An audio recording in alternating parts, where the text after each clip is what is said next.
Yo, welcome back to another live stream with your boy V. How y'all doing? What's going on?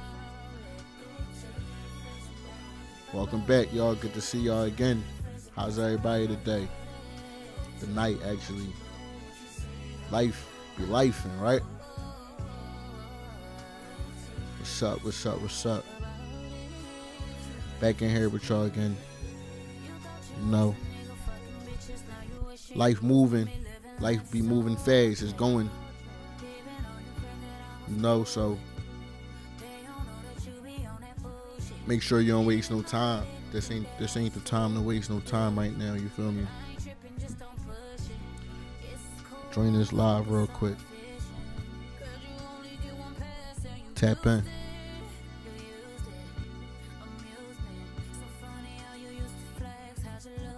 Check this out, right? In life, we all be faced with so much. I be faced with so much stuff, and I gotta be strong about it. I gotta be thorough about the moves I make. I gotta be bold. I gotta be brave. I gotta think about being a protector and a provider, if not for anybody else, just for myself. Even though God gonna protect me and God gonna provide for me, but He give us the. We have to be the person. We have to be the believer. We have to be the doer. So in order for God to work in your life, you have to work for God, right? And I've been feeling some days it's harder than other days to be strong and to be courageous and to be faithful. You know, it's not like your faith waver, but just some days it's harder. Some days you make it through it with a breeze. It's just like, all right, cool. Today was nothing to get through. And then some days it's just challenging as all you know what. You know, we face with change. Things change. Every day is a different day. You face with different circumstances and stuff like that, right? So, granted that these things is happening and we going through this stuff, at the end of the day, us as men, we got to be brave. And I was having a conversation with one of my guy friends today, actually on social media, because I made a post. And the post was this, and it always triggers me. This always triggers me every time I see it. The post was a grown adult man being like morbidly afraid of a dog. And I know that people have traumas. People been bit by dogs when they were kids and stuff like that. So, in one instance, I can't say I don't understand somebody being totally afraid of a dog. I've been chased by a dog before when I was a little man, when I was a little boy. I've been chased by a dog in my life. And I hopped on top of a car and I was scared to death of the dog. Then I realized I'm bigger than the dog. And I was sitting in the car so long and I was ready to go home. And I sat there and I was like, yo, I'm not scared. This dog gonna let me the freak go home. Like, what? I'm standing on this car. I was in like this secluded area, so it was nobody coming by to help me or anything. So I just jumped down off the car and I just decided I said I'm gonna grip the dog up by his neck. I ain't gonna let him bite me. And I said I'm gonna swing him in a circle. But when I jumped down, the dog started playing with me.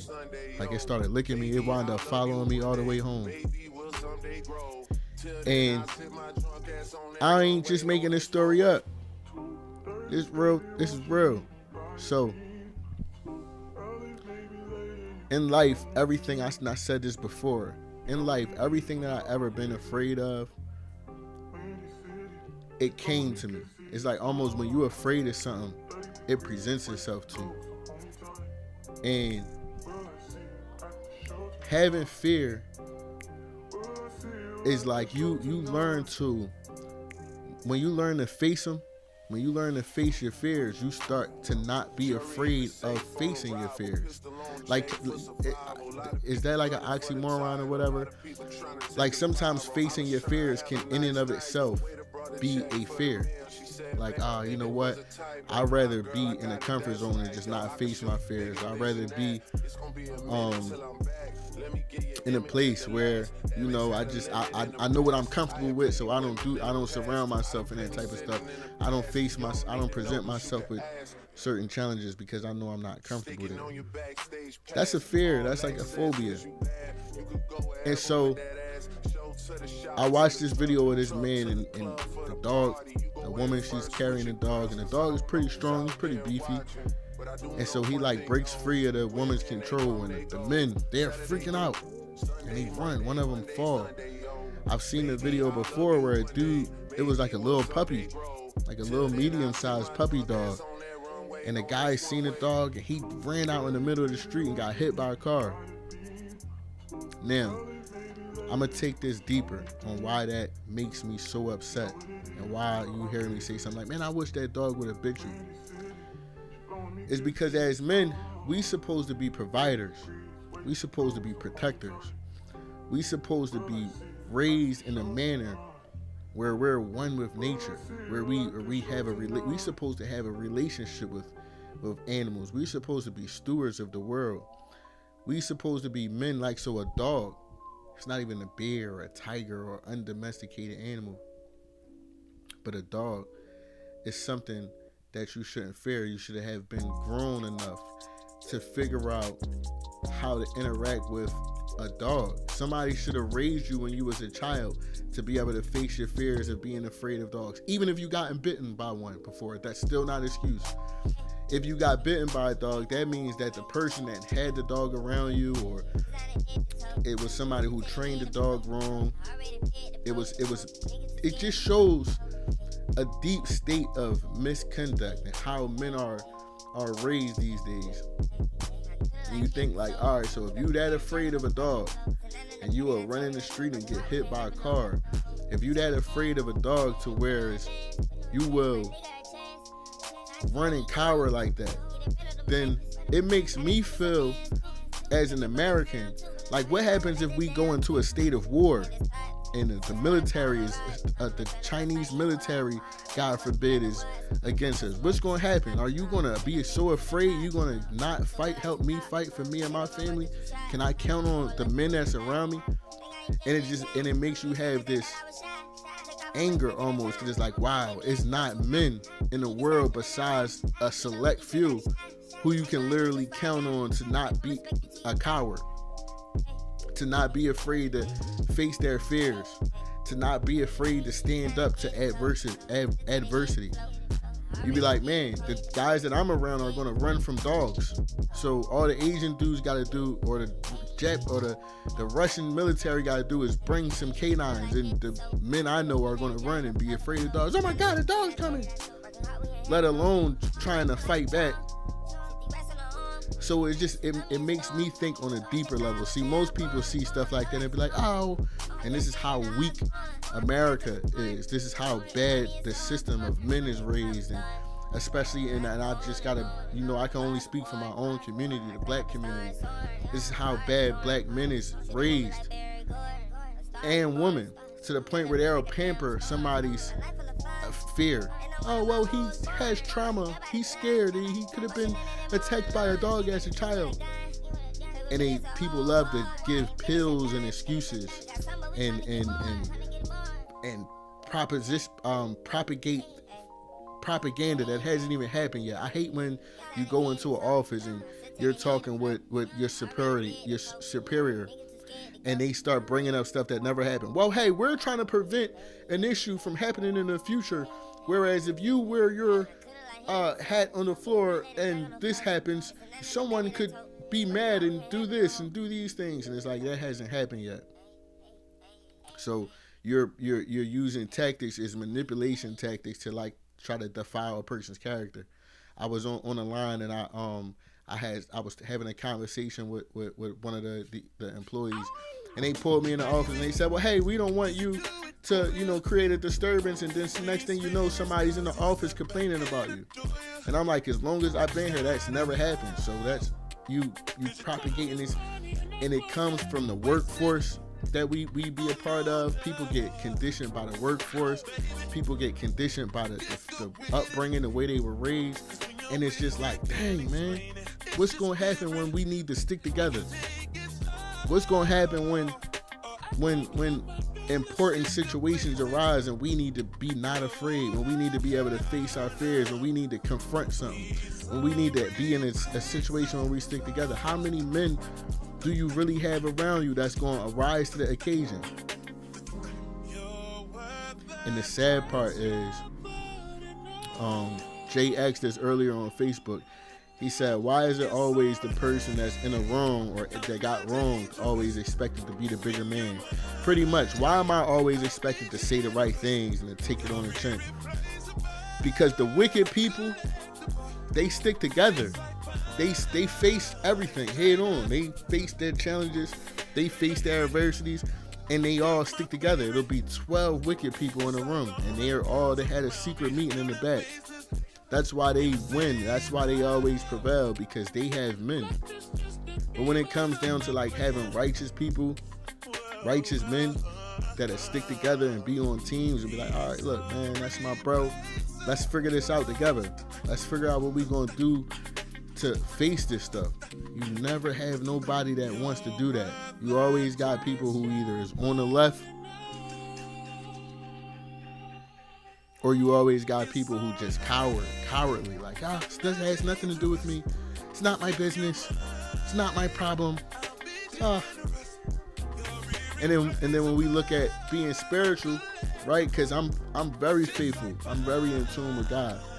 But when we looking at this stuff, every time God caused to become, every time God made a move in the earth, he used man to do something. He never just had us just sit there and just, he was magic. The only time where we see God like perform like a magic out of nowhere was when in the Bible where he used like the hand to write on the wall, right? It was a story where he used like a hand appeared out of nowhere and nobody could read the language. But God never really did stuff like that. He used Moses to break the bread for the fish. And it's just so much stuff, man, that triggers me. So when I see a black man be afraid of a dog to the capacity of like fear and hurting themselves and running and being that cowardly, it just like kind of gives me a glimpse of what triggers me, is because it's like, man, those dudes are do you in. Those dudes ain't going to be loyal. Those dudes couldn't have been raised with a certain type of merit. You get what I'm saying? Like when you that afraid of something, when you not brave, is you have to be taught to be brave. You have to be taught to stand up for yourself. It has to be instilled in you. So if you don't have the fact in your head, like, hey, this dog got on the loose, at least I'm not gonna run. It's gonna have to fight me. It's gonna have to try. It's gonna have to try its best to take me down. I'm not gonna be running. The dog not gonna jump on my back. It's gonna have to face me head on.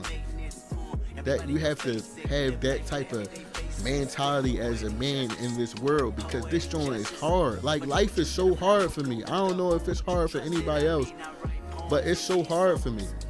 So like I'm like, man, if I wasn't tough, if I wasn't tough, it's no telling what I would have did. I would be if I wasn't tough, if I wasn't as strong and head on as I would be selling drugs right now. I would be prostituting women right now. I would be robbing banks and stealing, because I wouldn't know what I would be at the part where it's like, man, I'm gonna do something. I have no faith in anything. I'm gonna figure out something. Instead, I take the pain. I take I take it head on. I face it. Like, I just get through it. I figure out a way. I don't be letting this stuff take me out to the point where I'ma just do anything. If it's against my core values, if it's against God, I'm gonna stand for it. I'm gonna stand up against it. If it's not right, I'm gonna stand for it. And I lose so much opportunities for that. I lose people who depend on that type of stuff. I lose people. They like, man, you know, I said, be different. You just different, man. That's what they I get boiled down to ask anybody in the world. I get reduced down to just being different. But really what it is my morals is really high, and I don't take no crap. I stand for what I believe in, and I'm very keen. I'm overly I'm overly observant and vigilant and aware of what's going on, to whereas people like to try to flip it. Like, I'll often talk to people and that narcissistic stuff will come where they try to flip and do word judo. And it don't work on me. Cause I'm a man, a real one. I done seen and I stand in this, man. I go through the worst of the elements. I done been through the worst of the elements out there. I'm in situations, financial situations, the worst ones. Hard to make money out this joint. I be in situations where my whole moral is on the line. My family on the line. All types of stuff. And I still remain in a space where I'm not letting it take me out. I get disgruntled. Sure, I get confused. I get angry. I feel a wide range of emotions. I'm emotional. But one thing I never had is I never been a coward. I never been afraid to face my fears. Like, all right, I might be scared to death to do this, but I'm going to do it. This might be the one chance I have to do it. It may be something I can learn from it, but whatever the case may be, I'm going to take the opportunity. I'm not going to say I didn't. I may die. How about that? It's that deep. I may die, but at least I'm going to die in a righteous manner, standing for what I believe. And so many people can't do that. So much opportunity has been taken from me. I've been stolen from, raped of opportunity, raped of what belongs to me. And I face this. I face it. I try to keep myself not angry. I try to continue to advance and just build myself up in God's kingdom so I can be stable. Because that's the one problem. Like, while you being bold like I am, you don't have a lot of people that want to support this. You don't have a lot of people that want to help because they not on this wave. More so, people just want to be afraid of dogs and less brave and more talkity talk, less walkity walk. And that's cool with me. I mean, it's not cool with me, but if that's what y'all gonna do, I'm not y'all God. So I can't make you choose. I can't force you to believe or be. Really, all I could do is just be real to myself, be an example. That's really all I can do is just be me. And if people rocking, it's I got people that rock with me, that understand, like, yeah, be really about what he say. And then I got a whole bunch of naysayers and a whole bunch of people who don't want to see me be who I am. People like to undermine what's going on and say, oh, well, you changed. You're just getting better. I've been this way for years now. I haven't changed. That's the problem. I haven't changed. I just figured out God is exposing things to y'all now that people just didn't see before, because maybe I didn't have a voice, or maybe God didn't arrive me at the point where you could see who I am. But I've been this person. Anybody who was ever close to me already knew what my core values was and how I speak and where my integrity level was and where my intelligence level was. And they understood that about me. And so many people that understood that about me, that didn't want it to be me, they was mad that God chose me for it. They undermined the situation and they painted this other picture to people. And it came from my own family. It came from my peer groups that I was close to. And I always was humble enough to just kind of let it ride. Like, it is what it is. I know who I am. And I was comfortable with the people who love me. But betrayal teaches you that anybody can betray you.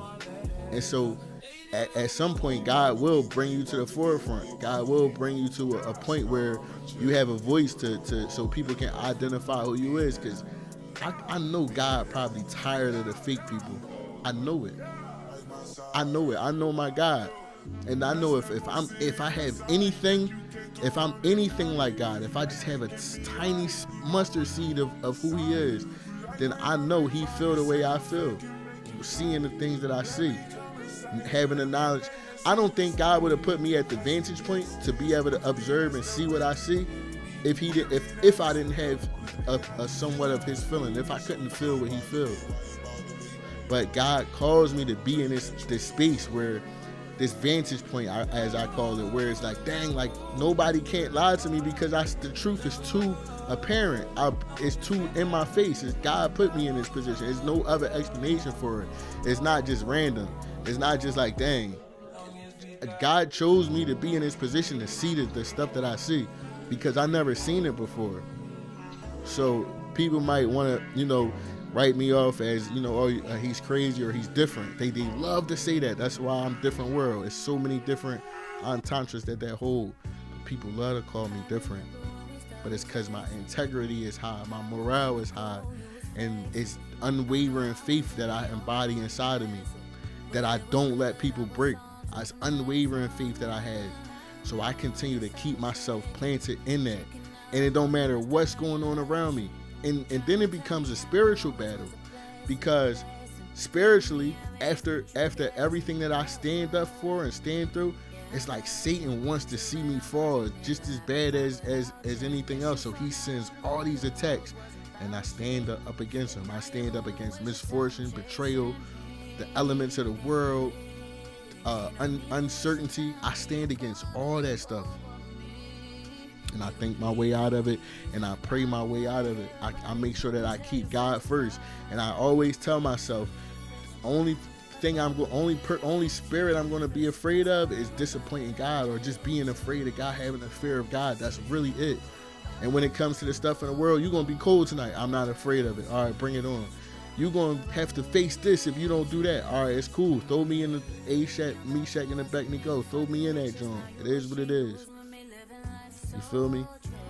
That's where I'm at. So, in conclusion, be brave. Stand up. Don't be the dude running from a dog. I don't care if you got bit by a dog when you was a kid. Be brave and figure out the psychology of a dog. Ask God for strength. Ask God for protection. And then stand and then face that fear. If you're that morbidly afraid of a dog, face it. And that goes for anything else you could be afraid of. If you're morbidly afraid of whatever, face it. Stop being so scared, because fear is only meant for the fear of God. If you fear anything else, it's like it's going to bring it to you. Whenever you fear stuff, it comes to me. Whenever I fear stuff, it comes to me. It's like, all right, boom, I'm afraid of this, and now it's like it's presenting itself to me. So the less fear you have, the more fear you face. The more you face the stuff, the less you're afraid of it. And like I said earlier, facing your fears of facing your fear. Face the fears of facing your fears. In conclusion, diffworld.com. Y'all can check me out there. I'm going to be performing February 15th at the Fresh Vibes, Open Mic, Live to Be Legendary. Shout out to my boy Fresh. I'll be in the building. It's going down. I'm going to do another live stream, another live performance there, so make sure y'all tap in. Let's just go, man. Y'all know how to get with me. If anybody want to rap with me, these joints I'm doing, they be live. So let me check the comments real quick. No comments as of yet, you know what I mean? But I'm staying consistent. Everything you do comes with consistency. Maybe, I just need to keep going a little bit more harder. I don't know if y'all really care about what I'm talking about, and it really don't matter to me. God sent me here. So that's my purpose. I'm here because God sent me here. And y'all could tap into the comments, whatever, if y'all ever want to talk to me or whatever, and all that. But it is what it is. Thanks for joining. Thanks for watching. And I'll holler at y'all another time. Peace.